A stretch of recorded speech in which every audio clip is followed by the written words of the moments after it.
job, right? Let's take this shit off with some Ramones. Come on, baby. 1, 2, 1, 2, 3.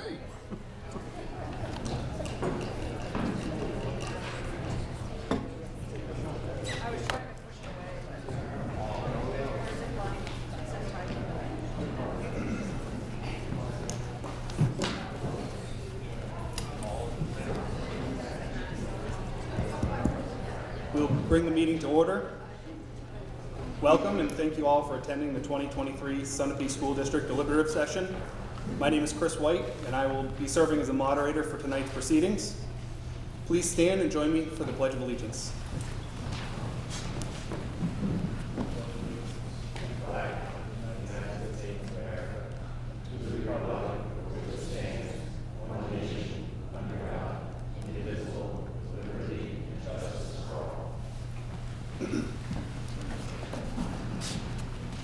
The purpose of this meeting is to discuss the articles of the school warrant.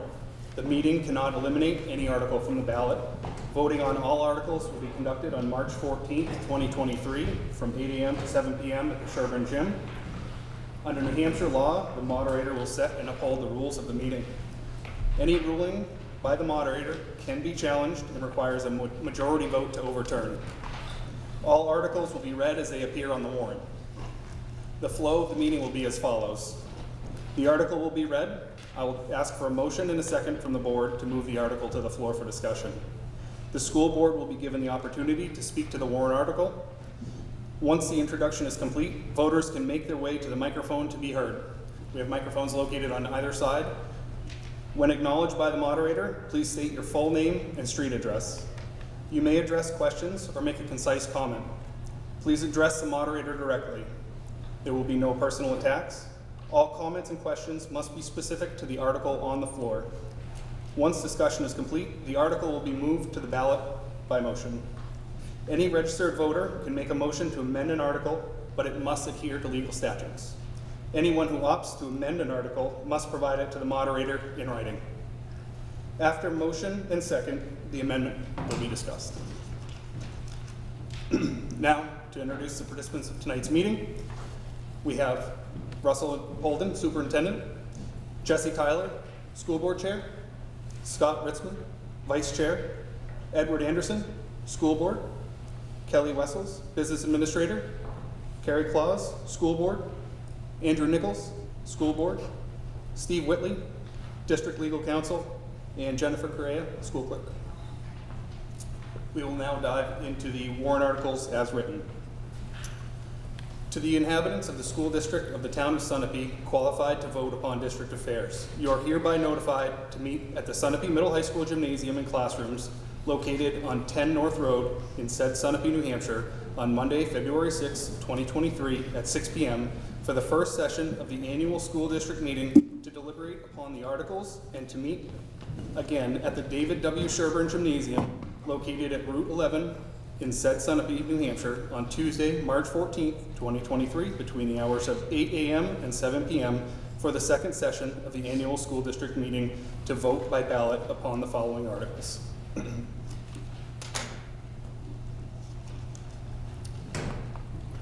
Article 1, to choose a clerk, treasurer, and moderator for 1-year terms and 2 members of the school board for the ensuing 3 years.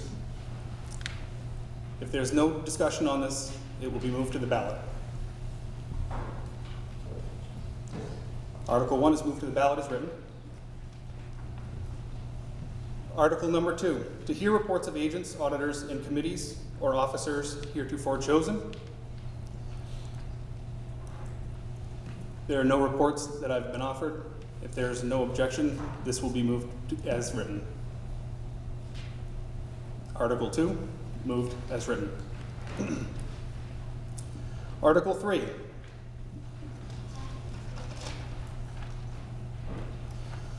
Shall the district raise and appropriate as an operating budget, not including appropriations by special warrant articles and other appropriations voted separately, the amount set forth on the budget posted with the warrant or as amended by vote of the first session for the purposes set forth therein, totaling $14,146,920, Should this article be defeated, the default budget shall be $14,103,557, which is the same as last year, with certain adjustments required by previous action of the district or by law. Or the governing body may hold one special meeting in accordance with RSA 40:13, numeral 10 and 16 to take up the issue of a revised operating budget only. The school board recommends approval. Estimated tax impact, 76 cents. I make a motion to approve. Do we have a second? Okay. Mr. Tyler, would you like to speak to the contents of this article? Well, I'd like to add an additional motion to, for the amendment for Article 3. Okay. So So, you can read that if you want, and give you a printed copy, or? yes, do we have a second to? Amend? Okay. Article 3 amendment. Shall the district raise and appropriate as an operating budget, not including appropriations by special warrant articles and other appropriations voted separately, the amount set forth on the budget posted with the warrant, or as amended by the vote of the first session for the purposes set forth therewithin, totaling $14,146,920. Shall this article be defeated, the default budget shall be $14,080,161, which is the same as last year, with certain adjustments required by previous action of the district or by law, or the governing body may hold one special meeting in accordance with RSA 40:13, X and XV1 to take up the issue of a revised operating budget only. I'll second that one. So, for discussion, to be informative for the community, default budgets, often within New Hampshire or beyond, the term clear as mud is often used. Can people in the back hear me? No. Does that improve it? I got a fair to Midland in the middle there. Turn it up, it's Spinal Tap. Let's go to 11. How's this? Is that better? Okay, I'll try to speak with a firm, clear tone. So, if you are not part of a budgeting process, or had a front row seat, or done budget, citizens budget advisory, those kinds of things, default budgets, depending on who you talk to, very similar groups can have different opinions on what goes in a default budget or not. So to be informative to our highly engaged taxpayers, there are basically 3 buckets that you can think about for default budgets. So you have obligations that are previously incurred, you have mandated by law, and you have contracts. Mandated by law, like special ed, pretty straightforward bucket. Contracts, the voters approve the teacher contract, that's binding. There's not a whole lot of interpretation in there. So that leaves the first bucket that I mentioned, the obligations previously incurred. So that can be things like related to fuel. We saw prices skyrocket. We made, with the best of intent, accommodations for that as to be responsible stewards of your tax dollars. With extensive discussion with business advisors, Kelly's role in other districts, DRA, Department of Education, law firm, other lawyers, multiple people, multiple rounds of discussions over the last few weeks, a lot of time and effort and expense put into clarifying. Things like the utilities in the modified number, which is $66,759 lower, an amendment that we brought forward. A factor was that we couldn't adjust for the inflation in the fuel costs to keep the buildings warm. Whether or not that makes sense to you, we meant well in proposing that, but you can't bring forward the projected higher cost of the fuel, or what we're experiencing is a much higher cost of fuel. So that had to come out. That took a chunk. We had discussion and during the budget advisory process around special education salaries that we weren't sure to carry forward because they're contractual. They're back in, so utilities went down to be legally binding on the salaries. Those went up, and non-contracted employees that had received a raise, that doesn't qualify, so that has to come back out. The biggest impact on the $66,759 difference is a bus. So $90,000 for a bus, that's what voters approved. Buses are now $120. We wanted to get a bus that was approved. We can only go with the $90,000 that the community supported in the voting booth. That's the intent to buy the bus, but it's $30,000 more. That difference was not approved by the voters. So I'm hoping this is enough of an explanation to convey some clear as mud, but a key takeaway from my explanation on the amendment of what the board, and particularly the SEU and our attorney has been guiding, is we talked to different people, we talked to different parts of New Hampshire government and got different answers. In the end, what we bring to you, our lawyer feels is the best advice for us to have, and I'm hopeful I'm honoring Russ Kelly and our lawyer's work in this explanation to try to describe and explain something complicated and confusing in a way that's reasonable for you to understand why we made some of the choices that we did, and why, as stewards of your tax dollars, we are before you now making an amendment on the default budget so that everybody understands and that you can have faith. The school district has a remarkable record with every dollar that comes in and how our audits go. We fly through them with shiny colors. This is one part of that civic responsibility the board has, the administration has as employees, our council has to guide us through. This can happen with default budgets. All of it was good intent. We hope the community understands that. And we went to great lengths to make this correction for the difference that's $66,759 less. That's all I have to say on that. This is part of how this works. Yeah, the new default budget will be on the back table. We'll have copies for you to look. And you want to talk through sort of the advisory budget, the budget difference? Sure. From there? Nope, and I think that was a great recap. At the end of the day, we're just, as stewards, trying to be as conservative as possible in putting forth a default budget that is conservative given some of the inconsistencies in interpretation that are out there. As far as the budget that we are putting forward, though, the $14,146,920 number, that's our proposed appropriation for our operating budget for the fiscal 2024 year. For those of you who don't follow it that closely, our fiscal year is July 1st to June 30th, and so this budget that we are voting on begins July 1st of 2023 and is basically the budget for next school year. Compared to the current school year's adopted budget, this budget represents an increase of about $880,000, which is a 6.3% increase.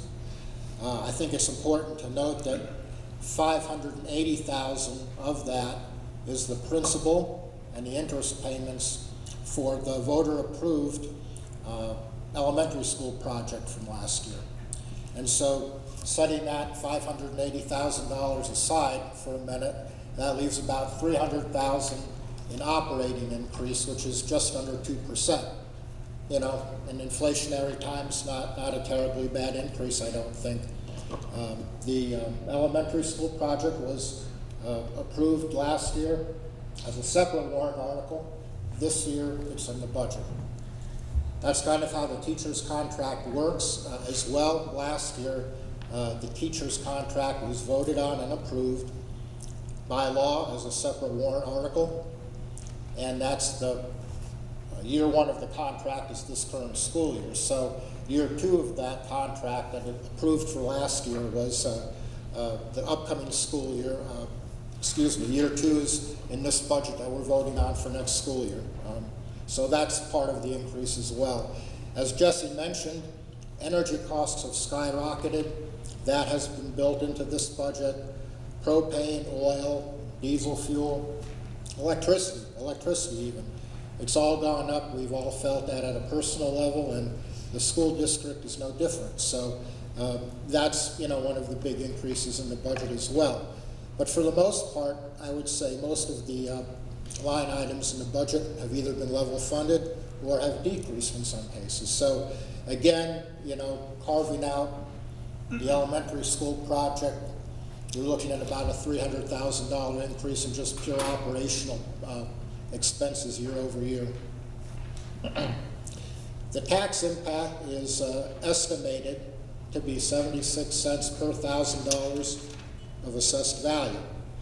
And to put that in a proper context, I'm not sure how closely you all look at your tax bills, but the tax bill we got in December was a bit less than we were all expecting, and that's because we got a refund. The statewide property tax fund, I believe it was a $692,000 refund that we got from the state. And so that was revenue that went into this current year budget that was unexpected. And so part of what we're doing when we're comparing our proposed budget for the fiscal year 2024 with our current budget, that unexpected $700,000 is in the current budget. And so by comparison, our proposed budget, the increase looks a little bit bigger because of that. That's a one-time non-operational event. Our pocketbooks were helped out in December, which I think is pretty good timing. So, that's the good news. But if you carve out that $700,000 addition to the current budget's revenue, you're looking at probably an increase of only 30 or 35 cents, I believe. So from an operational standpoint, again, I don't think we're doing, too bad in a time when the cost on a lot of other things is skyrocketing. I think from a high level, that's about it. I would just say that once again, for those of you who aren't familiar, the advisory budget process works very well. We typically meet in November, early December. We usually have about 4 meetings.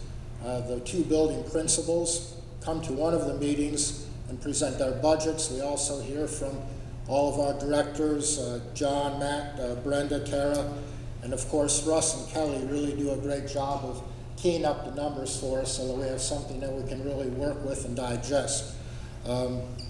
Jen Correa, sitting down there at the end of the table, was our non-board citizen that I think was at all of the meetings. Thank you very much.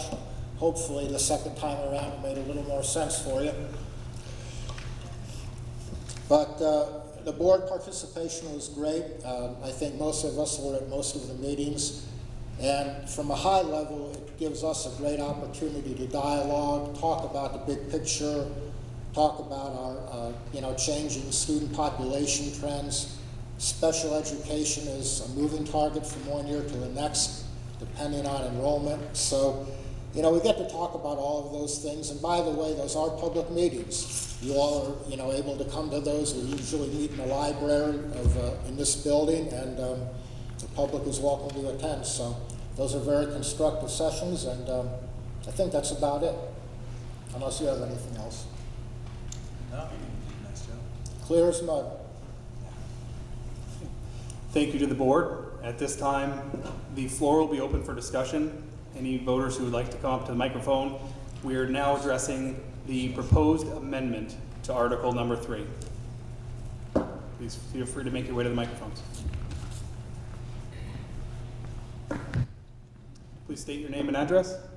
Chris Whitehouse, I live on Twin Hill Road. You said you had copies of the default budget. All I found was proposed up there. Back here. Where's this? Back here. Is back table? I just went there. All you have is proposed. Just put them up there. You said, well, somebody took them, let's place them right back there. Well, that doesn't have every line item in it that you sent me last Friday. So that's what I'm referring to. The full You budget. don't have a line item. You don't have a line item budget. Okay, so All right, so I have the copy you sent me last week, so I guess I'll question off that. I have a question for the attorney in reference to the default budget. In June of last year, Jesse, you signed a 3-year contract with Russ Holden for his salary. We voted last March. We didn't vote for that increase in pay. So is that a lawful addition to that budget? And it took effect July of 2023. That's 22. that's not in the default. It was in the previous one. That's the whole point of seeing the default. So it was taken out. It was taken out, that's correct. Okay. Are there any other contracts that are similar to that are in the default budget? I believe there are, so just to piggyback on what the chair said earlier about how the default is calculated, if there's going to be an increase over what was previously approved, that increase has to fall into one of those 3 buckets. And the contracts that I think you're referring to don't fall into the quote contract language that's in the statute, because the contract language as the SB2 statute uses it is very specific.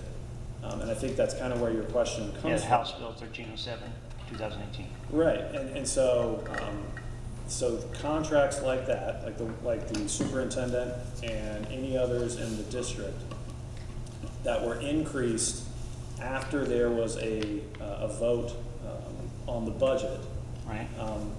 have been taken out of the default budget, unless they are part of a union and that multi-year union contract was separately approved.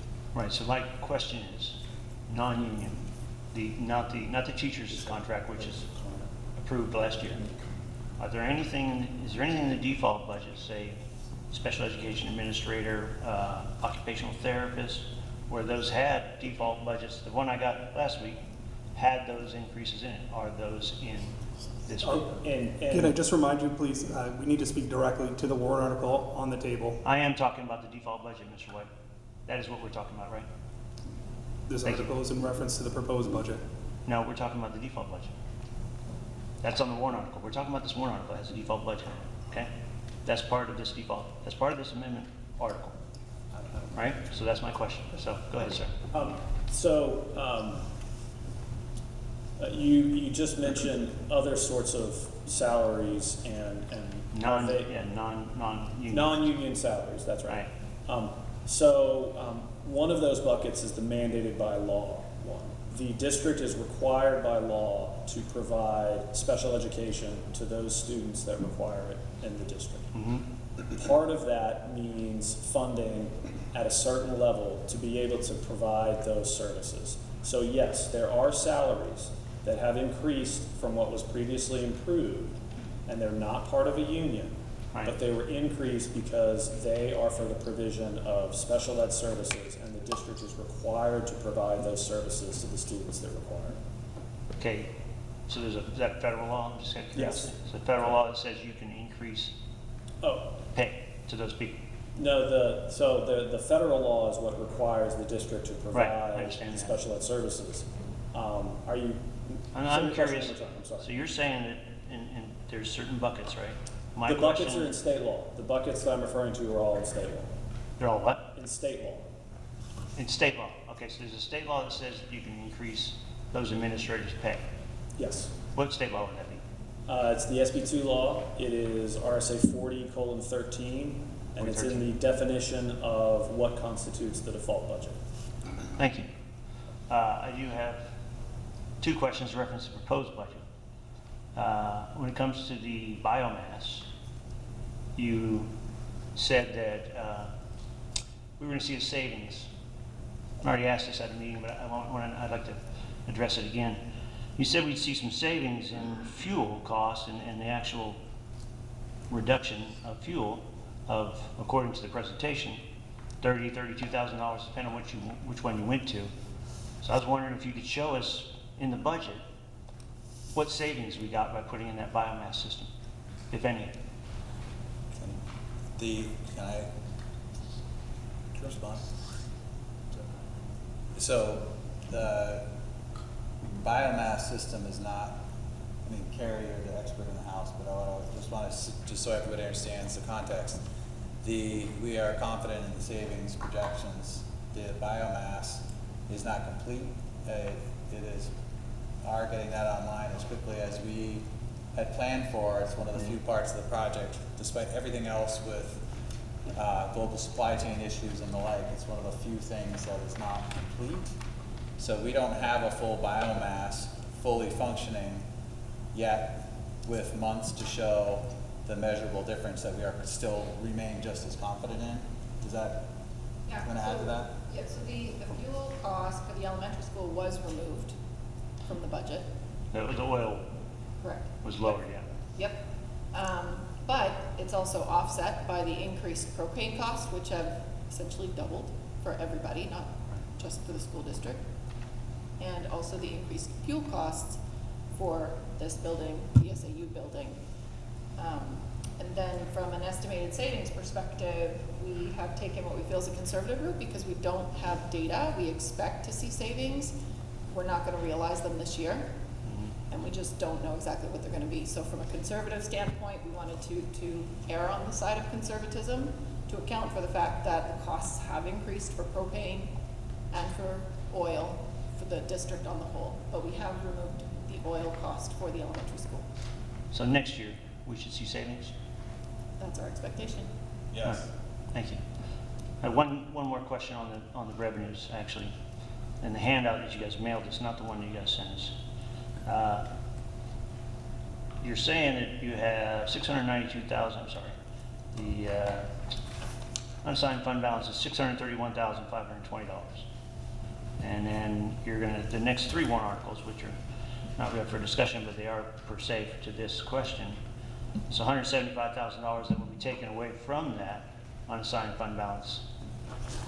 That's correct, right? That's what the next three warrant articles are gonna have.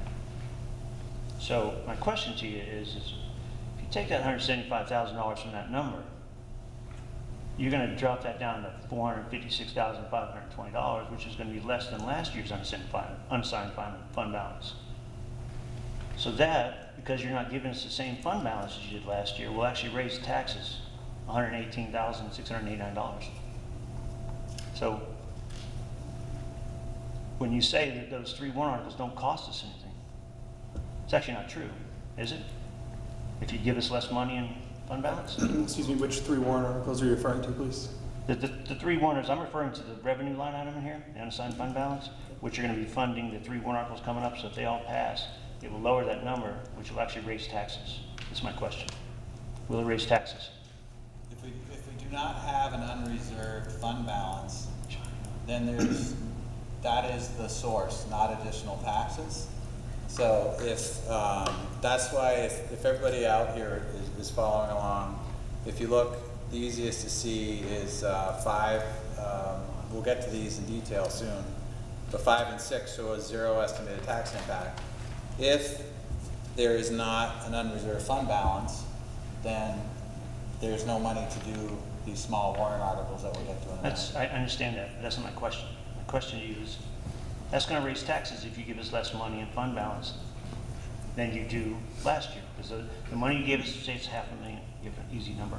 This year you gave us $400,000. That would raise taxes $100,000 on the tax rate. Excuse me, the additional articles are not on the floor for discussion. I'm referring to the revenue page right here, Chris, which is part of the budget. Yes, Okay, I understand. thank you, sir. I appreciate it. I'm referring to the revenue page, which will lower that number, which will add to the actual local tax assessment, which is on one of the handouts that you handed out, that if those pass, it will raise the local tax assessment by that difference. Is that true, yes or no? It is not true. We're in a circular conversation. No, it's not. I'm looking forward to hearing from Mr. Augustine, but to finish here, I didn't get an To answer. finish. I'm asking you, did it raise questions? You well, just you say, is interrupt. the yes or no? Is It's the yes hard or to no? talk because you just talk through everybody. You're not No, listening. no, go ahead, go ahead. Okay, we set the budget, we set the taxes. The voters decide whether it's gonna go that way or not. If we don't need all of that money, it goes back to reduce taxes. So you look out over, we had in our budget advisory, I don't have it right in front of me, I'd have to dig it out. Over the last decade, the voters agreed to what we have carefully done with the budgeting that Scott just described, we've been able to run the district efficiently enough. We've benefited from the major source of, our major source of income in our blessed town with resources is tuition students. So when we have a few more tuition students, they don't add significant costs, we have more money than we had to spend, that money goes back, which then reduces the taxes. If the reserve balance, unreserved funds, if there were none left and we were absolutely even versus having a few $100,000 to give back to the voters, which would then be reflected in your tax bill, if by chance on the warrant articles to honor the moderator we're not talking about yet, the ones that show zero balance, zero tax impact, if we manage to spend every penny, then those don't go forward because the only pool to pay for those smaller warrants are going to be how we manage the money. There's an unreserved fund. It will not increase the taxes. That is. I understand what you're referring to, how that works. I understand how it works, but the answer is yes, actually. If you give us less Your money answer back, can be yes, if but you that's give us not less the money truth. back Okay. in tax relief, We're not going to taxes. entertain speculation and argument right now. there's a whole We're going to community allow here. the next I'm speaker. sorry, what's that? I can't We hear will you. allow the next speaker to approach the microphone. We've had quite The a fair answer is amount of yes. time. Basically. Russ, So I had a comment. Russ Holden would like to make a comment. I just wanted to clear up a quick point that was just said. The superintendent salary was not increased. It never has been increased in any of our default budgets. I would like to say I was worth $31,000 as a salary increase, but that's not true. Last year, before the end of the year, we had change in personnel, and we hired a new person. So that new person at $31,000 was put into our budget and was rolled into our default budget. Again, working with our attorney, we've taken that position out, which wasn't a salary increase for the superintendent, the business administrator, or anyone else working at the SAU. It was an actual new person. Just wanted to clarify that I was certainly not trying to put a raise in to the default budget where it didn't belong. Thank you. I'd like to make one quick clarification too on Mr. Whitehouse's comment. He referred to the $631,000 in the current year's budget. That's unassigned.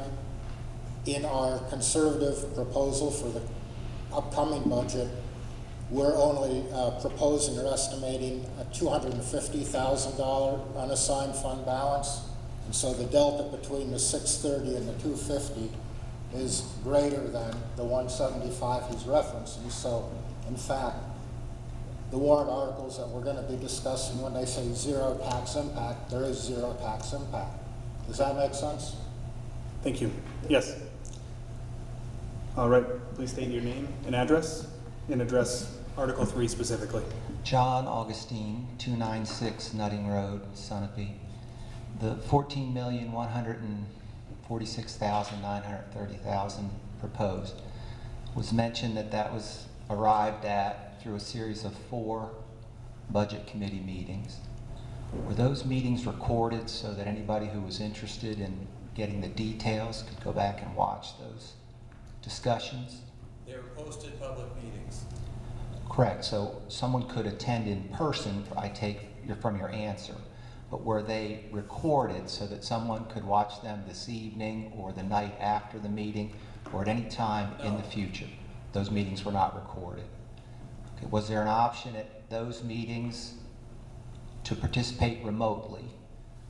For example, through Zoom or some other technology that the school district must possess if they do remote learning days. Were there opportunities for members who just physically were not in town or thought for their own health reasons or anything else? There was no opportunity to participate remotely in those meetings.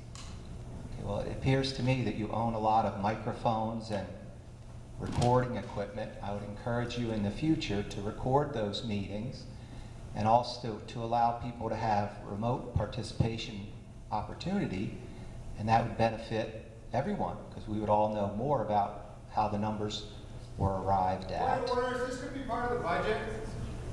Well, that's my question that I'm leading to. So is any of the $14,146,930 going to be used to provide a current and respectable method for allowing remote participation from the public at budget committee meetings, at school board meetings, at a meeting like tonight, and/or is any of that money going to be used to provide a recording that would qualify as being current state-of-the-art technology? I'd be happy to answer that. Yeah, I'll move to superintendent. Sure. So we gross budget, so I couldn't tell you specifically. I'm sure there's a conversation that the board could have if it chose to add different equipment. As far as state of the art, I guess there's an opinion on what state of the art is. We right now broadcast all our board meetings, which are not required by law. We record them, we put them on our YouTube channel. They're on the website the day after. We are not required by law to have any videotapes of any meeting or to provide recordings of any such meeting.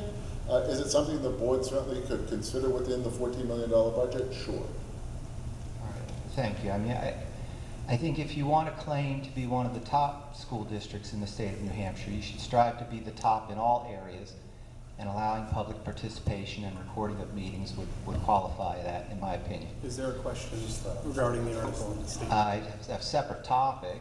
Now that I've realized that I can't go back and watch any of the meetings, then I'll just have to muddle through. But my question is, how many students, from an enrollment standpoint, is the 46,930 designed to cover? How many students are we talking about?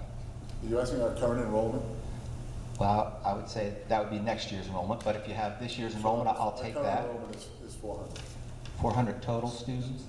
And of that 400, how many are residents of Sunapee versus residents of other towns? I couldn't tell you that off the top of my head, John. Let's say 370. Typically, we have about 30 tuition students in a year. Well, it concerns me that we don't know how many resident students versus how many tuition students. Does anyone else So it's on at the our head table? Actually, it's on our website under our enrollment report that's presented to us by NESDEC. And so that information has been there since October 1st. I don't have it off the top of my head because I certainly wasn't expecting an enrollment question. I do have an enrollment slide if you'd like to see them broken down by grade, if that would help, but it's not going to give you what you're looking for in the question. I need to stay on the budget. Okay, if nobody knows the resident students versus the tuition students, I guess we'll just not know separately. So my understanding is the elementary school, at the last time the rankings were done statewide, it was ranked 33rd. But also that Sunapee has the highest spending per student of any school district. So my question is, does the assembled leadership believe that a ranking of 33rd is acceptable? And if not, what will be different in the budget year coming forward to improve on that performance? This question is little bearing, if any, on Article number 3. You're not forced to answer your choice. We're supposed to be here for the taxpayers and the budget, so I will just keep a short response. I guess the point if I is, can talk. You guys are awesome. Where you try to answer a question and you talk through us. So it's hard to hear this you, is Jesse, not- because the microphones are not that effective. So my point is, we as taxpayers are providing an investment, and I think the people in this town are very happy to provide money for public education. But in return for that investment, we would like a reasonable performance return. And in my opinion, spending more money than any other school district on a per student basis and getting a 33rd ranking is not a good return on the investment. I mean, if I'm going to pay for filet mignon, I don't want to be served rump roast. Okay. So I would just like to understand, and if you say no, you don't want to tell me, what is going to be done to improve upon the performance given the amount of money that's being spent? I'd be happy to address that. Please go right ahead. Just so we can continue to move forward. We have a continuous process within each grade level that reviews curriculum every year. This year, our elementary school specifically has looked at its math program and is implementing a new math program. Next year, they'll be looking at their reading program and looking at the science of reading. We have continuous professional development. Each teacher must go through, and every 3 years, through a certification process. Just to speak to the 33rd for a moment, public education serves kids pre-K through 12. There's a 14-year process, and we have to develop the skills to make those children productive members of society or reach their optimal life success. To say that someone in 5th grade is 33rd, I think undercuts the whole educational process, where in 12th grade or 11th grade, our SAT scores are some of the top 5, top 10 in the state year after year after year. So if we're gonna look at the product, let's not single out specific years in the product, let's look at the product as a whole, John. I think that's more fair, because I do think that also speaks to, yes, there is a return on your investment, but it takes 13 years potentially to get to that return. Thank you. And let's also keep in mind that the articles are being discussed not if they go on the ballot, if there is a value to them on the ballot. It is when they go to the ballot and in what form. So further discussion can be had surrounding the wording and the way that they appear on the ballot. Please state your name and address. Hi, Arlene Adams, 15 Central Street in Sunapee.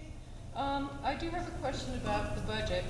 On the 2022 warrant article, we were told that we were going to be spending roughly $549,471 for that lease for the biomass. The budget that you're showing us now is 580 and change, which is approximately 31,000 higher than what you told us and what was voted on. So I don't understand how you can spend more money than what was voted upon. Legal counsel would like the chance to address. Let me just address that. So when the district, when you go to the polls and you approve a budget, you're approving a gross budget, which is a bottom line number.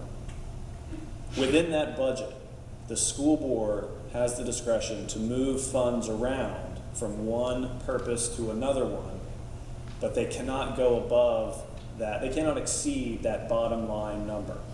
So the example that you're speaking about is a multi-year lease contract. Yeah.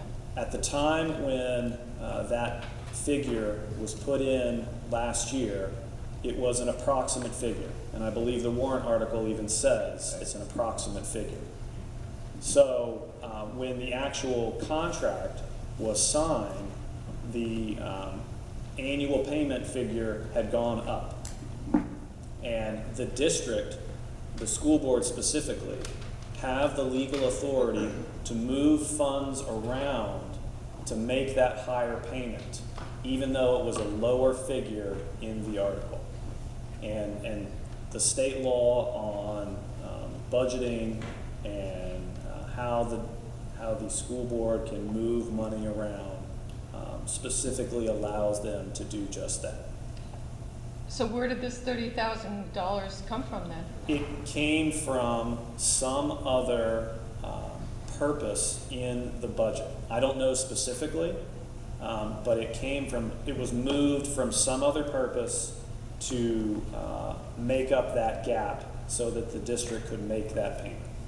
It's a little disingenuous when you have an estimated tax impact on a warrant article and ask to have it voted on, and then it's obviously much different in reality. What's important for all taxpayers to understand is that when you propose something that's going to have an interest rate attached to it, those rates can go up or down. So it's always proposed as an estimated. The town could have the same thing tomorrow night or in prior years. And so it's the best estimate of what that interest rate will be to make the impact on the payment. There have been times when the interests go in the town or school's favor and it's less. In this case, it was more, and that's how the budgets work. It's an approximate. The voters, if you approved it as a voter, you approved, approximate or estimated. And 30,000 is not a little amount. That's a lot. And have you looked at other alternatives for the payment of that equipment? There's a limited number of paths forward, especially when presented to the voters who the majority supported.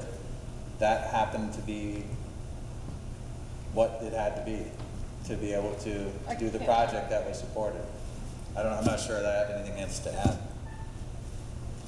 It just seems that we got duped. Do you have any further questions? No. Would anybody else? The only other thing that I would add to that is if you attended the deliberative or you received any of the information packages that we sent out last year, all of the interest rates on which the estimates were built were fully disclosed. So that was what was used to go on the warrant articles. There was nothing that was not transparent about the estimation and how we came up with the costs for last year's warrant.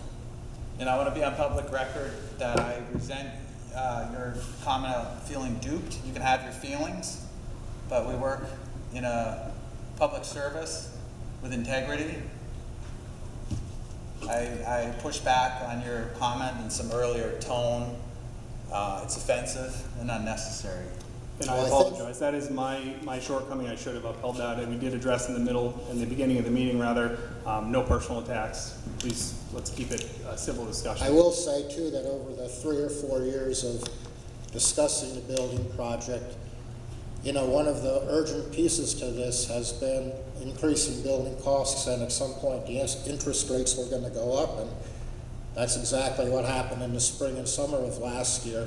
As a matter of fact, I want to take an opportunity to commend Russ and his team, because as soon as this was passed, they jumped on this as soon as possible, number one, to get the contract finalized and approved so they could then go to the bank and lock in an interest rate. They moved very quickly on that, as quick as they could, and if they had even waited another month, we'd be looking at a much bigger number than 580 probably, if you go back and look at the movements last spring and summer. So that's a risk that we've talked about all along. Thank you. Please step up and state your name and address. Good evening. My name is Christine Corey, 356 Route 103, Sunapee. I have a question, point of order, please, to the moderator, Yes. sir. This is a public hearing, correct? Yes. Okay, so everybody here has an opportunity to speak, correct? Absolutely. Okay. And in doing so, if they come up to the microphone and they have a question and they continue to ask because they're not understanding exactly what is being spoken to them, they can ask a little bit longer, correct? There is no specific time limits, but we're trying to be fair to allow everybody participation in the hearing. Now that being said, Understood. yeah, absolutely. That being Understood. said, as long as it's reasonable, Okay. everybody will certainly have the chance to share their words. I would say, as point of order, you're kind of rushing along people that perhaps you may not agree with. That is the, yes, perception, but that's what you're doing. People over here, yeah, try not to point a finger because I don't like fingers being pointed at, but people over here in this area, when somebody, it looks like is in opposition or is just asking a simple question, starts yelling, that is inappropriate, is it not? Who As- yelled? I'm sorry? Pardon? Who yelled? There was a gentleman in the back row. Okay, I'm sorry. I'll pay closer attention to that. Thank you, sir. Sure. And as far as the last lady who spoke saying that she felt duped because of what we had voted for, the $30,000 difference, I too agree with her. And it's not a matter of being duped, sir. It is a matter of when we vote for something, we think, and apparently it's thinking incorrectly, that those are the numbers that we're actually voting on. I understand that you're saying it's an estimate. But you as a whole, and I appreciate all the work that you've done, because you've done a lot of work to get these numbers together and holding the school together and such. Taking affront, personally, I didn't see that as a personal attack on anybody. It was for the whole, from a taxpayer's point of view. And that's what I would like to say, and I am in agreement with her. Thank you. Yep. Yes. Council would like to respond. I want to add a little more information on this HVAC vote, and maybe I can do a better job explaining it. So that article, it raised and appropriated in total a gross budget total of more than $5.5 million. And then the article goes on to say where that money is going to come from to make up that approximate 5.5 million. One of the places the money was going to come from is borrowing a bond. And the bond amount was specifically called out as 4.899 million. And then the payment that you and the previous speaker are talking about is the first year's debt service payment for that bond amount of 4.899 million. And so last year, what the body approved, what the district approved, was the overall gross budget amount for the HVAC system of 5.5 million.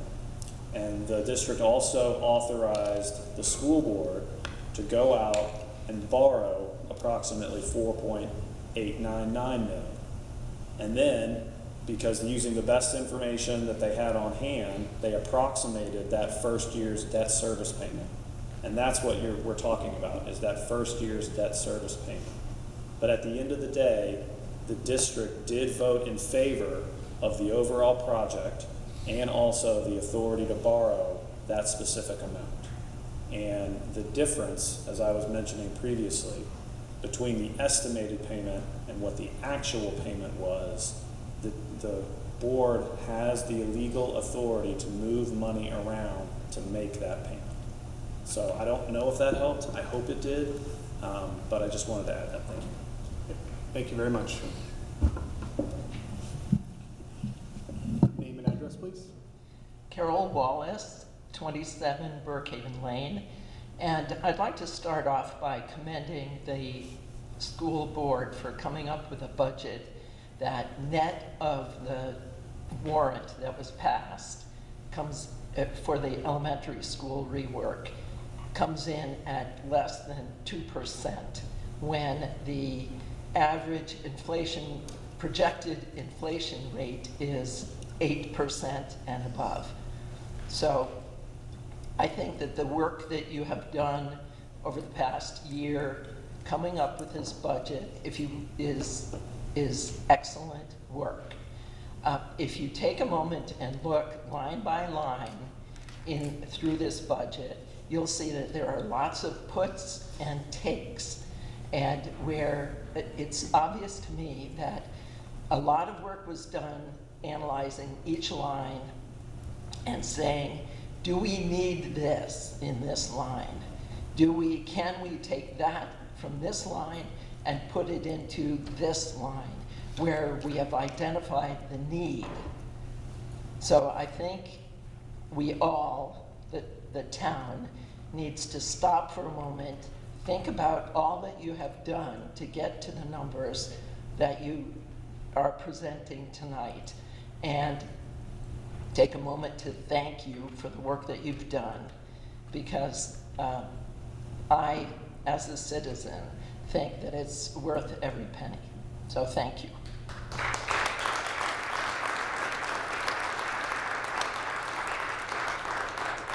Thank you. Is there any further discussion on the amendment proposed to Article number 3? Do we have a motion to move support of the amendment to a vote? Yes.